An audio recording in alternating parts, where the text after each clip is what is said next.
You're listening to Sudbury News Talk. I want to show you something. Stand by. On the morning shift.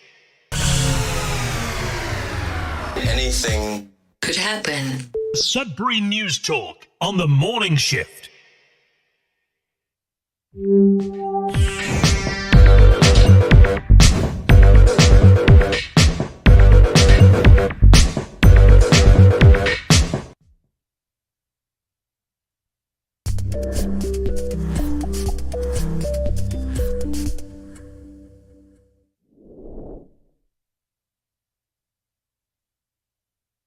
Hey everyone, good morning. Welcome to Sudbury News Talk on the morning shift. I'm AJ Walsh, glad to be here with you. Thankful that you're here with us. We're just getting our cameras all set up here and just got the latest on the Sudbury Wolves score from last night because I listened to the first period, but then got busy after that. And I was like, well, the Wolves got this one. The Wolves got this one 3-0 in the first period. You know, there's no way they can lose. They're just dominating. And then I just checked the score just now, and Barrie came back and beat the Wolves in overtime 4-3. So it's a heartbreaking loss for the Sudbury Wolves last night. The game was right here on CKLU. Now, hopefully, they can get some retribution tonight here in Sudbury against the same Barrie Colts that they lost to in Barrie last night. And not everybody gets a chance to come back and do something again like the Barrie Colts, like the Sudbury Wolves can do against the Barrie Colts, who defeated them last night in overtime after they had a 3-0 lead in the first period. After the end of the first period, it's crazy. Anyways, such is sports, and that's what makes sports so great. And we're grateful to be here on the same station that brings you the Sudbury Wolves each and every game. CKLU 96.7 FM every weekday morning between 7:30 and 8:30. We hit the airwaves, and we're also live streaming with Sudbury News Talk, our chance to share our views on the news, community news, provincial, federal, and international. So welcome to the show. If this is your first time on, that's what we do. Make sure to like, share, subscribe, and follow the channels and the pages that we're on. Mainly comment, because we'll do our best to engage you, read your comments, put them up on the screen, have you be part of the show. We're not only live on the radio, we're also streaming live at cklu.ca. While you're there, check out some of the merch and make a donation. You can stream us by clicking on the Radio Player Canada app. Download the Radio Player Canada app. You can take us with you. Listen to us anywhere and anytime on your favorite device. We're live streaming it at facebook.com/Sudbury News, youtube.com/Sudbury News. Make sure to like, share, subscribe, and follow the channels, like I said, but mainly comment. The shows are also found on demand on those same two platforms, along with twitter.com/Sudbury News, now X, and Sudbury.news, which is our news aggregator, which means it takes all the news from CBC Sudbury, CTV Northern Ontario, Sudbury.com, and Sudbury Star, and just brings it into one webpage on Sudbury.news. Check it out for all your local news. We're not stealing the news. We are promoting the news, because anytime you click on one of those stories, it goes to the actual news outlet on their webpage. They're the ones who get the analytics. They're the ones who get the eyeballs. They're the ones who can get revenue from their advertisements. You know, we're just there promoting local news. So, and at the same time, because government legislation has shut down the ability for any news outlet to have a Facebook page. That's where we used to get our news from. I used to just surf the different Facebook of CBC, CTV, Sudbury Star, Sudbury.com, and I would just share it to our Facebook page, and then I would use that to share the news on the show in the morning. But government policies have made that impossible now. News outlets do not have Facebook pages. They can't.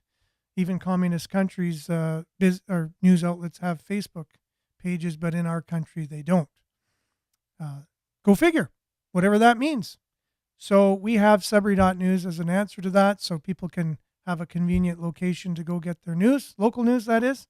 So with all that, let's kick it right off with a little bit of weather, and then we'll be back with news headlines and comments and show, and we'll do a deep dive into our country. Do we have two main parties in this country, or do we have a uniparty with all parties in unison? And thanks to Belinda for sharing the latest ratio episode by Harrison Faulkner. I believe that's one of his best shows he's ever done, power packed with information, and I think a lot of his views are telling about the climate in Canada and why we are the way we are and why we've done things the way we've done things since the 1970s, pretty much. He makes a lot of good points in that commentary, so we'll have that towards the end of the show, so we'll make sure there's enough time for that.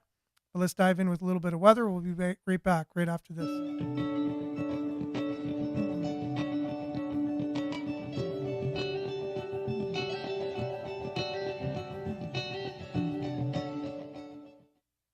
And Sudbury weather brought to you by SudburyWeather.ca. Currently it's -6 degrees, but it feels like -10. Says there's some light snow.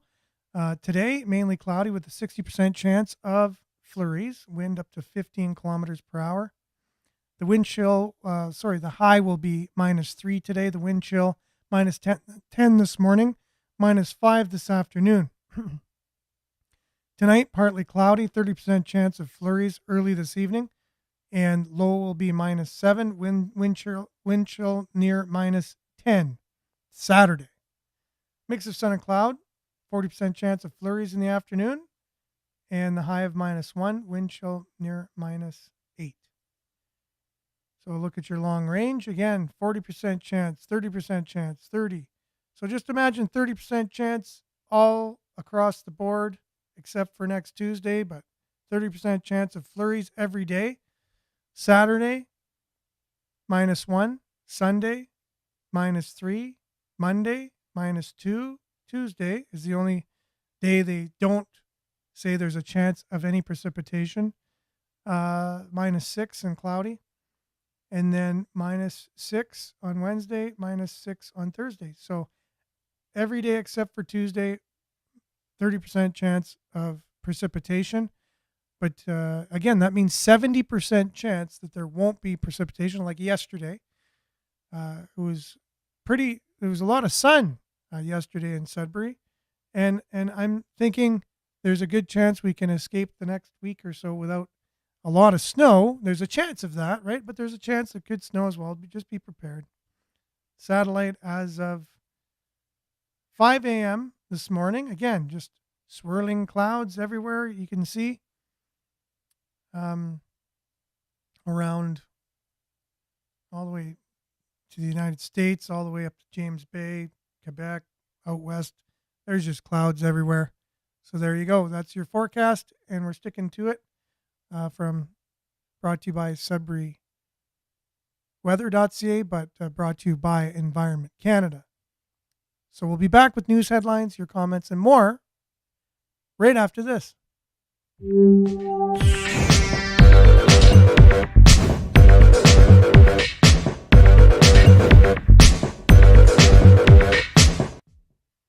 And good morning, y'all. Thanks for being on. We're happy to be here on this Friday, TGIF, correct? Right? Weekend coming up for those that have weekends that they can enjoy. Good morning. Blessings to everyone. That's Nana. Blessings to you as well, Nana. Thanks for being on YouTube. And Judy's on Facebook. Good morning, Judy. Thanks for being here. Hope you're having a great morning. Denise, blessings, everyone. Same to you, Denise. And Belinda, good morning to you. And as usual, let's see what you got to say this morning, because it usually, kicks us off with a theme of some sort. Not taking everything personal is a sign that you're healing. You understand that people are going to be who they are, and that has all to do with you. Okay, let's do that again. Not taking everything personal is a sign that you are healing. You understand that people are going to be who they are, and that has nothing at all to do with you. Exactly. And the way you're treated as well sometimes, right? If you notice every single person treats you a certain way, maybe there's a shift and it's something, a way you don't like to be treated. Maybe it's something you do need to shift in your life. Maybe you need to be more assertive. Maybe you need to be not such a people pleaser or whatever. You know what I mean? If you don't feel that the way you're being treated is the same as what you feel you should be treated, and you know, and it's getting you down for some reason, then you may have to look at tweaking some things about yourself. However, I think as long as you're doing that, as long as you're making sure you're in the right place and you feel confident in how you are and who you are as a person, and then just remember what other people, do and how they act have nothing to do with you. You can only do you, right? You can only change you. You're the one who cares the most about who you are, your health, your state of mind, your well-being. Nobody else. You're the one that's got to live with you. And so make sure to take care of you and take good care of yourself. Nancy, good morning. Good to see you on this morning on YouTube. Morning. Ava's choir is singing the national anthem for the Sudbury Wolves, December 15th. That's very cool. Hopefully I'll be able to be at that game. Depends if I'm monitoring it on the radio or not. If I'm not, then I'm going to make every attempt I can to make that game. Disabled Kane, yes, agrees. We'll try to be at the game. David, good morning. You asked your family if they listened to this show, and the kids wouldn't say, and the dogs said rough, but I don't care. Is this something you're just trying to get me to read, like my brother does to me sometimes? How they feel, I think you're great. I look forward to you every morning. Okay, so what did they say again? The kids wouldn't say, and the dogs said rough. Oh, yeah, because your kids, obviously, you asked your family. Yeah, okay, got it. Your family are too young anyways to be able to listen to the show. And, of course, your dogs are going to say rough. What else are they going to say? I thought you were pulling one of my brother's things. He puts things sometimes he just says things to see if I'll just read it. And anyways, having a little bit of fun in the morning. But thanks, David, and thanks for being on. This is like your 8th or 9th day or more, 10th day in a row. It's so awesome. Marianne, good morning, everyone from Barrie. Happy Friday. Liked and shared as usual. And Belinda, quite a chunk of change they paid for Wacky Wings. Yesterday the news came out, the day before. $2.5 million. These are the same people that said the Kingsway location was too expensive. Unbelievable. For sure, yes. Andrew, good morning to you. Thanks for being on. And yeah, you're a man of your word. You said, I'm going to say good morning every day, and you have, ever since we had that conversation. Belinda, that was supposed to be nothing at all to do with you. Okay, in your, I think that message came across anyways, right? So I think we got the point for sure. And Marianne says, yes, saw that. Imagine what the amount of money would do to feed people. Well, how much food could you buy for $1.5 million with inflation? Not as much as you could have bought before, but yeah, quite a bit of food. Today is Black Friday. You know what? I keep seeing all these Black Friday things everywhere, and didn't realize it was actually today. Yeah, I guess after American Thanksgiving. So you are right. It was American Thanksgiving. We didn't wish our friends in the United States a happy Thanksgiving yesterday on the show. Hope you all have had a great one. And today is Black Friday. So I guess if you want some of those big deals on the internet or otherwise, today's the day. It's interesting that the GST, HST holiday, tax holiday, I don't know what you want to call it, they didn't make it before Black Friday. So you can even get even more savings. That would have been even better. And even less time for small businesses to program their point of sale. So that way they can accommodate the government's whims.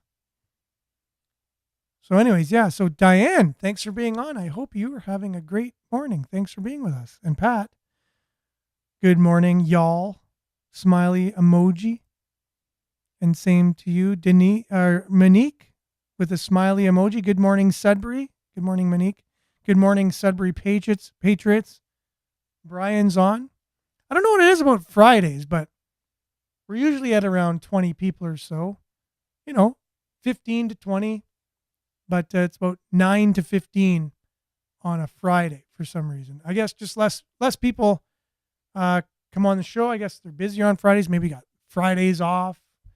Maybe they have a 4-day work week. Not sure. Just curious about that. But still got a good bunch of people on here. Let's dive right into some of the local news stories. We'll have a lot of time for discussion, a lot of time for Harrison Faulkner talking about the state of our country and why we might just be an extension of the United States. He makes a good point of that. They have more power in our politics than we have ever realized. And he makes some really good points to that. So first on Sudbury.news, there's, you might have heard about this, that the new Northern Ontario site has been selected for the Nuclear Waste Underground Repository. Ignis has been chosen as the site to hold Canada's nuclear waste in a deep geological repository. All the nuclear waste be right here in Northern Ontario. So we can be happy that we're able to provide that service to the rest of Canada. Now, this is the thing. It won't be in operation till like 2040. So, I mean, if anyone's concerned about the short term, no need to be. This is coming, it'll take about 15 years or so to get off the ground. Now, it is Black Friday and police are warning against anti-fraud. Police and anti-fraud investigators are warning shoppers to be vigilant on Black Friday today. Police are urging shoppers to be careful this Black Friday, not only online, but while they shop in person. And just to let everyone know, that first story was from Sudbury.com, the headline. That was from CBC. And inside the village, they have a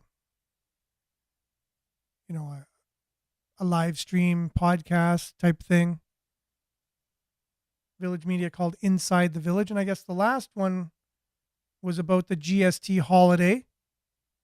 We talked about it at length yesterday and the day before.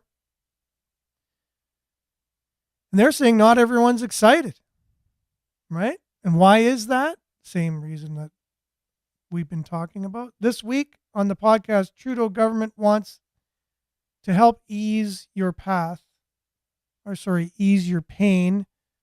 at the cash register this holiday season. But small business owners haven't been feeling so festive about the plan. And obvious reasons why, because they're the ones having to do all the work. And I mean all the work. Government just makes the policy.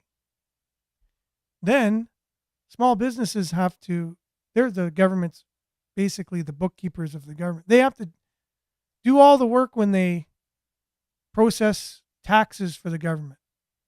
And I honestly never agreed with this as a small business owner. It always felt like the government was not supporting me as a small business owner. It almost felt the opposite. It almost felt like they're trying to do everything they can to make my life as painful as they can, as much red tape as they could give me. Bog me down in regulations, bog me down in WSIB payments for no reason. Just I had to pay all kinds of things, and when you pay an employee, you have to pay the CPP and WSIB and all this you know, like you think you get deductions off your check. Well, employers have to match those. So 25% comes off your check, average or whatever. Employers have to, they pay you $18 an hour. Well, they have to add another 20%, 25% in payments to the government to pay those extra fees, let's call them, insurances and things. So they have to match what you get deducted off your check. They also have to pay that to the government. I don't think a lot of people realize that. So there's so many expenses for small businesses. And now the government can just come out with a thing like this for political purposes. So that way they can buy some votes for the next election because they can't really think of any other ways to get elected. And they put it on the backs of small businesses, the ones who are already overburdened. And bingo. Good morning to you on YouTube. Thanks for joining us.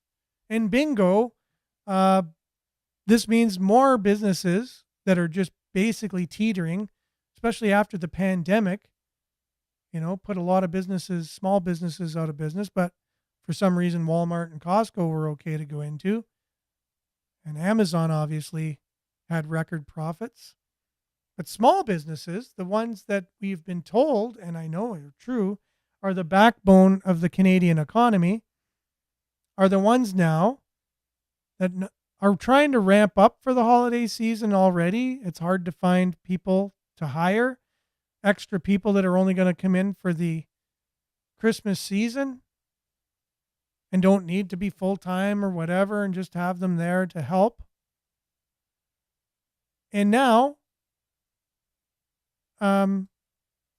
you're putting this extra burden on them. They'll have to call their point of sale people that provide that for them. Or maybe the point of sale people are going to be on the ball already and say, hey, don't worry about it. We're going to help you guys out here and make those changes on their point of sale to only certain items, not everything. Just certain items don't have the GST on them. But that's just the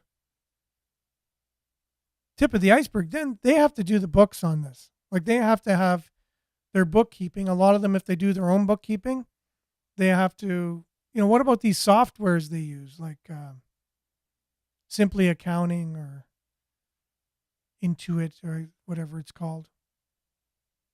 QuickBooks. There's other ones. Are they going to automatically, change their software to go along with the government's 2-month holiday? Or do the small business owners have to go in there and program these things themselves? And how much flack are they going to be getting from people when they get a receipt and the tax wasn't properly taken off? They're going to hear this from consumers, not the government. They're not going to hear that. Then afterwards, when people have gotten receipts for things that are deemed, part of this list of things that are on the tax holiday for these 2 months from December 14th to February 15th. And then government's going to say, well, send in your receipts and we'll figure it out at tax time. We'll give you that money back. Accounting nightmare. And have you seen the CRA? Have you ever been in there? Oh my goodness. Have you ever had to deal with them? Now, my accountant, he can't say anything good about the CRA, just dealing with them all the time. It's not a good agency you want to deal with. They're not run efficiently, and it's a lot of incompetence there. And now you're putting a huge burden on this already incompetent government agency. And again, I'm just saying this, it's like saying Bell Canada. If you've dealt with Bell Canada, everyone's got a Bell Canada story. Who doesn't have a Bell Canada story of when they had to deal with them? Everyone's got one. Believe me, I worked for them. I had to go door to door and talk to people, and I'm surprised I didn't get shot on the doorstep wearing their logo on my shirt. Everybody has a Bell Canada story. Everyone pretty much has a CRA story, a nightmare story. And if you work there, you got way more stories. Like here's Canada's tax agency that can't even make a payroll system that works. And it's costing hundreds of millions of dollars and still doesn't work, called Phoenix. They can't make a payroll system. They can't make a payroll system. The very agency of Canada that deals with all of our money, taxes coming in and out, they can't make a payroll system that works. That should tell you something. Using your tax dollars as just an endless black hole, and it still doesn't work. And they've been paying people, like some people have got double their salary in a year over the last couple of years that they'll have to pay them back, obviously, when everything's sorted out. And some people haven't been paid over the last couple of years from the CRA's payroll system or the government's payroll system, Phoenix. And then within the union, they're fighting and they're suing. They're suing the CRA. They're suing the government for this, and rightfully so. So all these lawsuits for people. Imagine you didn't get paid for 2 years and you're still expected to come to work, or you'll lose your job. You have to figure out, you have to live on lines of credit and credit cards and borrow the money in order to live. Of course you're going to sue. And of course you're going to get pain and suffering and all kinds of money back. And how much, and who pays that money? It's the CRA, you know? So again, this is another layer that's going to add to the next tax season of things.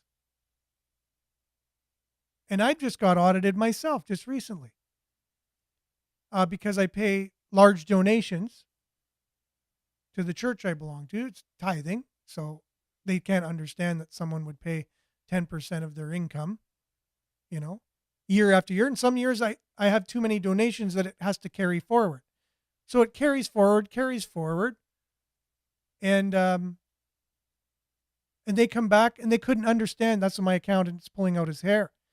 He sent them a letter saying, you got to, you know, there's a simple explanation why his donations are the way they are, and they're carry forwards. Look back at his other tax returns.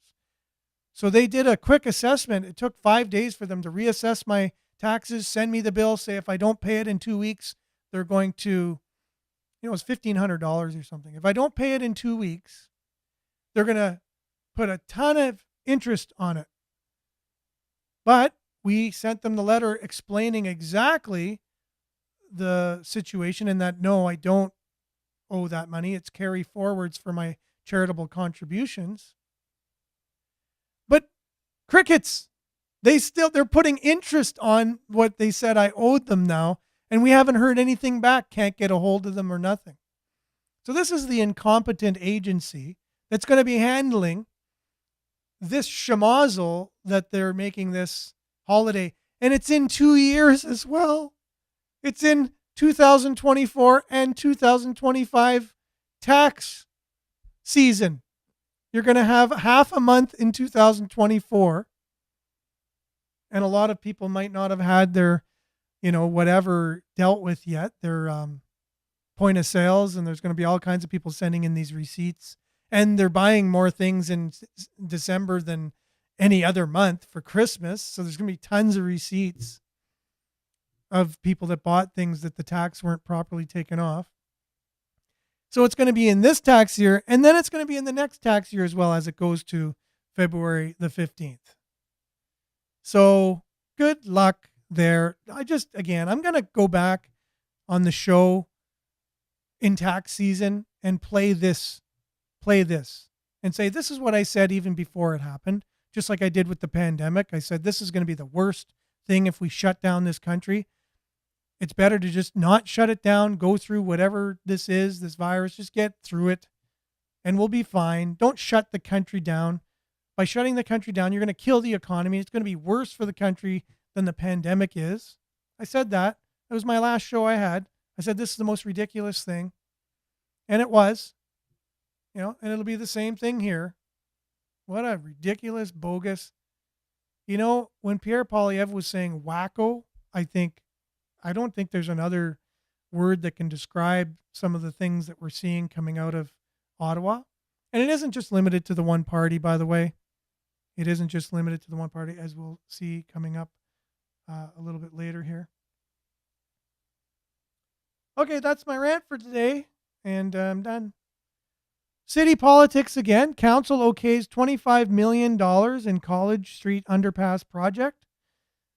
So it was built in 1949, the College Street Underpass, and the city's oldest bridge yet to be rehabilitated. During Tuesday council's meeting, the city's elected officials resolved to remedy this situation by approving in principle a $25 million full bridge rehabilitation project. The project would include active transportation improvements and a roundabout right there in College and at the underpass there. What's the Frood Road meets College kind of thing? A roundabout right there. Project. So okay. I'm trying to remember it. It's right here in the story where College Street meets Frood Road. Although approved in principle, the city council members aren't expected to make a final decision on whether to proceed until next year. Meanwhile, a successful motion by Mayor Paul Lefebvre passed during Tuesday meeting, which seeks funding from senior levels of government. So federal, provincial, they're all going to be chipping in.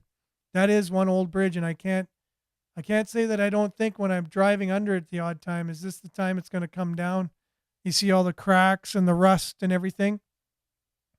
So I think it's due time for that bridge. There's no doubt about it. So good on the city to catch that one before we end up with the bridge totally collapsing on someone. And speaking of lawsuits, we would definitely have some lawsuits on our hands there. Cambrian College winning 2 awards at the Ontario Marketing Competition. Team Cambrian featured 16 students, including a father and son duo. And good morning, Dan. Thanks for being on. Trudeau is facing life in prison on child murder charges if he loses the election. Interesting. So you're sharing a link on that. Wow, that's a bombshell for sure. And we know that, we hear all kinds of stories. And he's part of the Diddy list. Justin Trudeau, P. Diddy. He's on the list. I know. Have you heard that? If you haven't, it's because you listen to the CBC and the CBC only. Justin Trudeau, your leader of your country, is on P. Diddy's list. You know the list. You know the list because that was in mainstream news, but he's on it. Go figure. You can look into that one and you'll find out, and just let your fingers do the walking on the internet. Incredible, shameful, and all that jazz. But thanks for that, Dan. Okay. Just looking through some of the Elliott Lake Arena that got the donation from the Rogers family, one of the Rogers, that part of the family from Elliott Lake, made the donation $3 million. Well, they're going to rename the arena the Rogers Arena. And Marvin, thanks for being on. Good morning to you.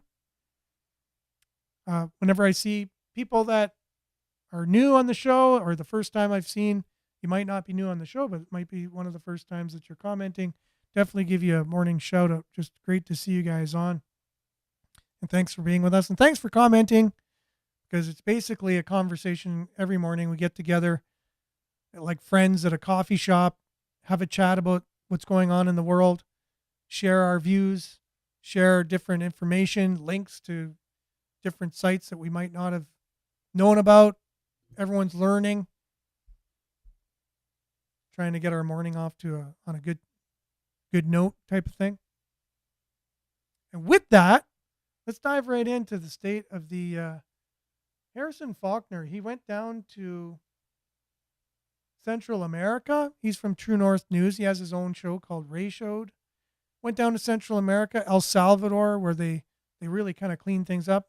They authorized Bitcoin as a currency in their country. They're really forward thinking. A lot of people don't think about conservatism as being progressive, but I do, and very progressive conservatism down there. And anyways, he doesn't talk too much about his visit, only a little bit, but he has a couple other videos. If you want to check them out, go to True North, tnc.news, I think it is. Look for him, or you can look up Ray Showed on YouTube. Check out some of his other videos. But right now, he makes a good case about Canada's immigration and foreign policy. Basically, the only reason we have it is because of the United States. We're closer tied than we'd realize. He makes some good connections, and that both of our main parties are in lockstep with it. It doesn't matter which party. So unbiased, again, I really appreciate an unbiased point of view. It's refreshing. I'm pleased to share that Canada intends to maintain its target of welcoming 485,000 new permanent residents in 2024. When people's visas expire, Mr. Speaker, they are expected to leave. Increasing the immigration levels, interestingly, will take some of the pressure off of the system. We're reducing the numbers of immigrants that will come to Canada for the next 3 years. Let's have an aggressive target to double our population. People are going to want to come here, and we want to embrace them. Trudeau government's unrestrained open border policies, permitting well over 1 million newcomers each year into Canada, is causing significant challenges. The Trudeau government is going to kick the students out of Canada. The solution is obvious. End the deportations. I only care about Canada. I want to put our country first.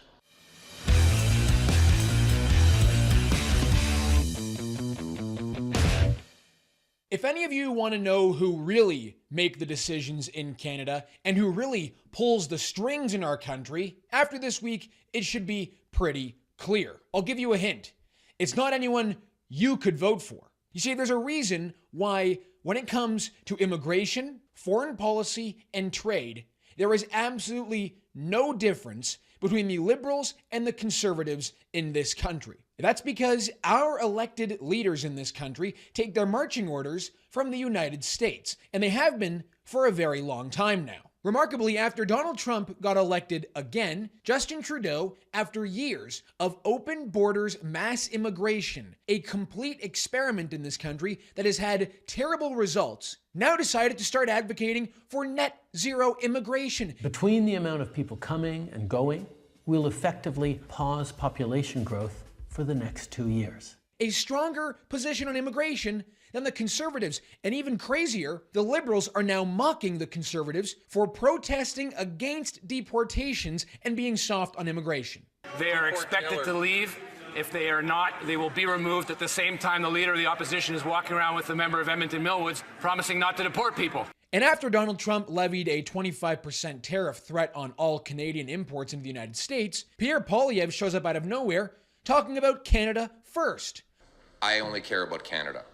I want to put our country first. Something he hasn't done at all since becoming leader of the Conservative Party. In fact, nobody has pandered more to foreign interests and immigrant groups than Pierre Poilievre. He dresses up more than Justin Trudeau.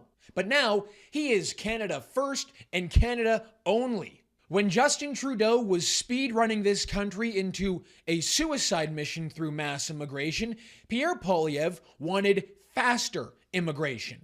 When Justin Trudeau wanted to restrict immigration, Pierre Poilievre said Justin Trudeau has broken the immigration system. Where the United States goes, Canada follows. And where the party in government in this country goes, the opposition party follows, instead of, doing their jobs and opposing the government. Donald Trump's threat of crippling tariffs on the Canadian economy has exposed a lot over just the past few days. Above all else, it has showed Canadians that when it comes to our political elected leaders, they are the same people wearing different colored ties. Before we get into the show, be sure to drop a like on this video, help us out by subscribing to the True North YouTube channel, and the comment question for the episode is this: is Canada just an economic territory of the United States at this point? Let me know your answer in the comments below, and let's get into it. Isn't it strange that when Joe Biden is the president of the United States, Canada experiences mass immigration at levels we have never seen before in our history, that our country goes through rapid demographic change, and that our economy suffers because of it. And then, when it looks as though Donald Trump is about to get elected, Justin Trudeau's government begins to start cutting back on immigration, begins to start restricting immigration. And then, immediately after Donald Trump gets elected, Justin Trudeau begins advocating for net zero immigration. Between the amount of people coming and going, we'll effectively pause population growth for the next 2 years. Here he was, a year ago, defending mass immigration. I think one of the most important things that we need to understand is that immigration is a source of opportunity, of growth, of economic advantage for Canada. The exact same thing was happening with the Conservative Party in opposition as well? No, surely not. Here's Pierre Poilievre today saying that he is Canada first. He only thinks about Canada, that we need to secure our borders, and that Justin Trudeau has broken the immigration system. He's got to lift the production cap on Canadian energy. He's got to rebuild our military and secure our borders. Well, here he was last year saying that we need quicker immigration. It's almost as if there has never been any difference between the Liberals and the Conservatives on immigration. Isn't that bizarre?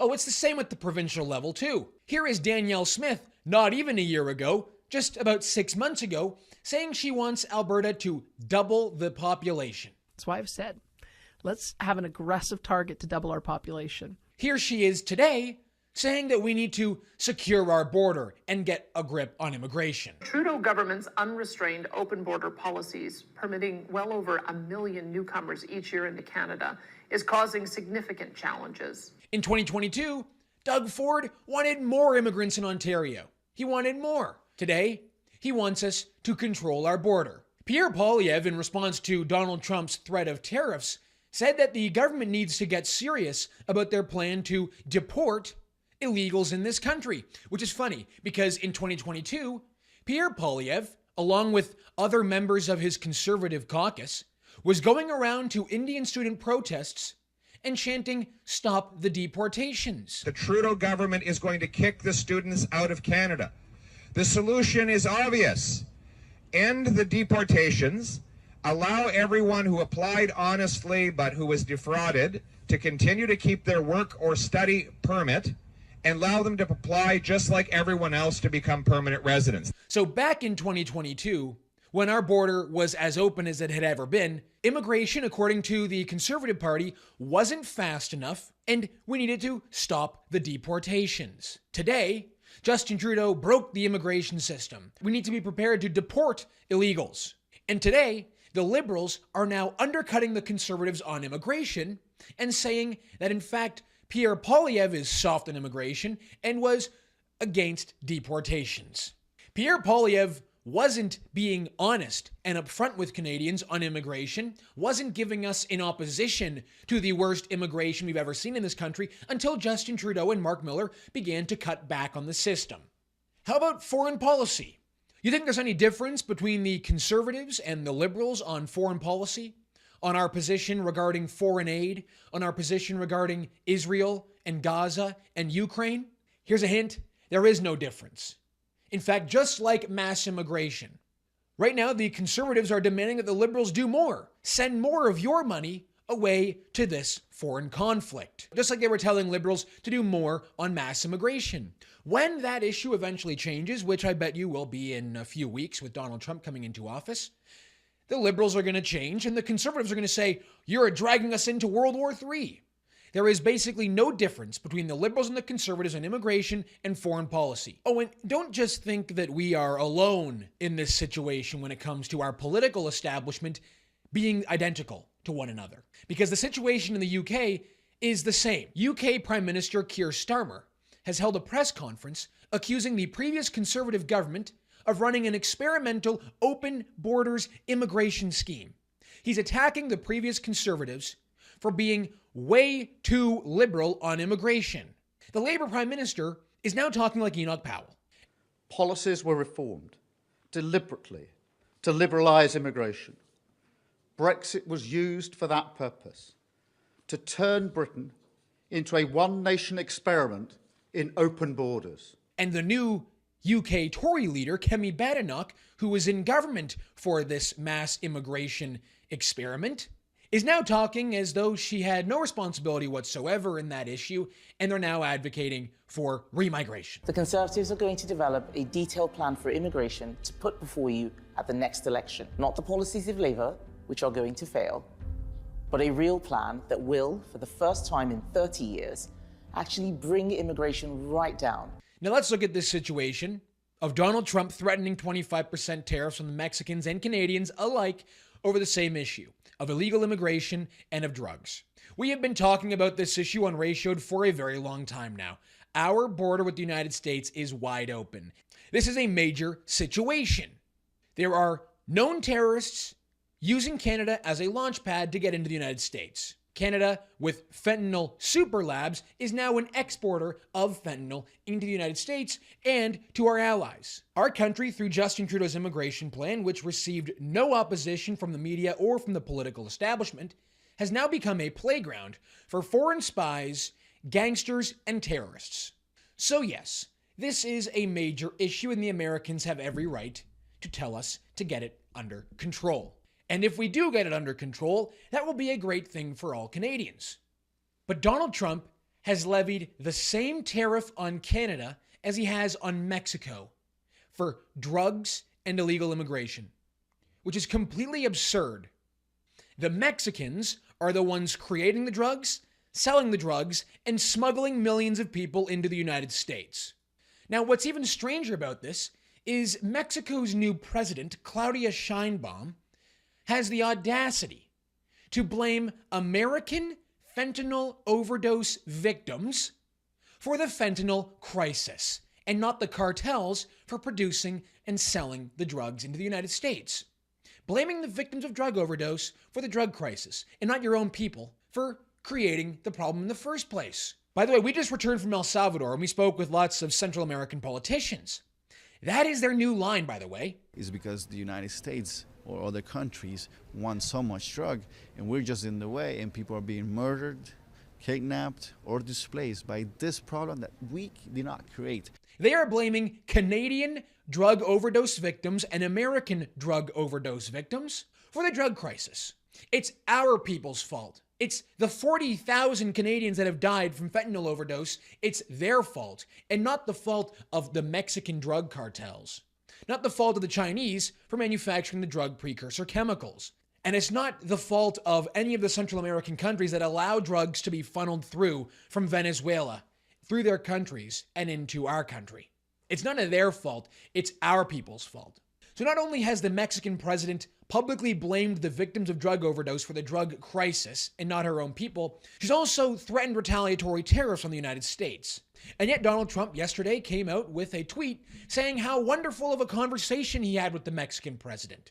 Justin Trudeau, on the other hand, has completely reversed his tone on immigration. He's now saying that he's going to shut down Canada's border and take the issue seriously, and he's likely not going to put tariffs on the United States either. But Donald Trump has not said anything at all about his strong relationship with Canada. What does all this tell us? It just tells me that domestic and foreign decision-making is not in the hands of Canadian voters. It's in the hands of the United States. Since the founding of our country through John A. Macdonald, our conservative establishment embraced the idea of protectionism, of Canadianism and not continentalism, of tariffs to protect Canadian industry, Canadian jobs, Canadian economic sovereignty and identity. Now, somewhere in Canada's history, around the 70s, the Canadian conservative establishment completely flipped on their long-standing economic policy. They became very liberal. They became continentalists. They advocated for free trade with the United States. Well, a viral video has resurfaced on social media this week in the wake of Donald Trump's threat of 25% tariffs. And that is the interaction between liberal John Turner and Brian Mulroney at the time in a 1988 debate on free trade with the United States, in which John Turner explains to Brian Mulroney the long-standing Canadian policy on trade and our decisions to build our country to reject the continental force of the United States. Take a listen. Once a country yields its energy. We have not done Once it. a country yields its agriculture. Wrong Once again. a country opens itself up to a subsidy war with the United States Wrong on again. terms of definition, then the political ability of this country to sustain the influence of the United States to remain as an independent nation, that is lost forever, and that's the issue of this election, Mr. sir. Turner, I today, sir, as a Canadian, believe genuinely in what I am doing. I believe it is right for Canada. I believe that in my own modest way, I am nation building because I believe this benefits Canada and I love Canada. We built a country, east and west and north. We built it on an infrastructure that deliberately resisted the continental pressure of the United States. For 120 years, we've done it. With one signature of a pen, you've reversed that, thrown us into the north-south influence of the United States, and will reduce us, I'm sure, to a colony of the United States, because when the economic levers go, the political independence is sure to follow. Today, it is hard to deny that Canada is entirely subservient to the pressures and whims of the United States. 80% of our trade is with the United States. We have not pursued a policy of trade diversification, leaving us as a nation entirely beholden to the United States. Policies like the increase of a carbon tax, as well as the decisions to embrace green, renewable technology and to shut down Canada's oil and natural gas industry, have had drastic negative impacts on our economy. And as Pierre Poilievre notes, and is correct about this, a carbon tax is essentially a tariff on ourselves. It should be removed without doubt. Furthermore, we put up interprovincial trade barriers in this country. It's remarkable that our government, both parties, are so fixated on free trade, but yet have not had the courage to rip down interprovincial trade barriers. Those should go. We should have pipelines from the east to the west coast. We should be supplying our natural gas and our oil to the rest of the world. Canada was not designed to be an economic territory of the United States. It was not designed to be a very large Puerto Rico. It would be nice if our politicians were always Canada first and didn't just start talking like that when the American boot is on our neck. You know, it was only a few years ago that many of the Conservative MPs would have taken issue with a politician who dared to say that they were Canada first and Canada only. They would have likely said, oh, that's a little too nationalist for us. That might be a little too racist to be Canada only. But now that it's politically popular to do so, just watch. They'll all fall in line. All right, everyone, that's going to do it for us today on the show. Thank you so much for tuning in. My name is Harrison Faulkner, and this is Ratio. And thank you very much, Harrison, for that. I can't say anything more to what you just said, so thank you so much for that, making a lot of those connections for us. And the retro video between John Turner and Brian Mulrooney, my goodness, like, I wish debates went forward that way as well today. Just sit the two people beside each other and have a conversation. A lot could be told from that, and John Turner's words, I guess, were prophetic. And there you go. That's all the time we got for the show today. Have a great weekend, everyone. It's, who knows what the weather's going to be. There's only a 30% chance of flurries, so it means there's a 70% chance of something else. So enjoy whatever we're going to have this weekend. We'll see you same time, same place, on the same platforms, God willing, on Monday. Stay tuned now for Earshot Daily on CKLU 96.7 FM. Make sure to stay aware, like, share, and take care. Ciao, everyone.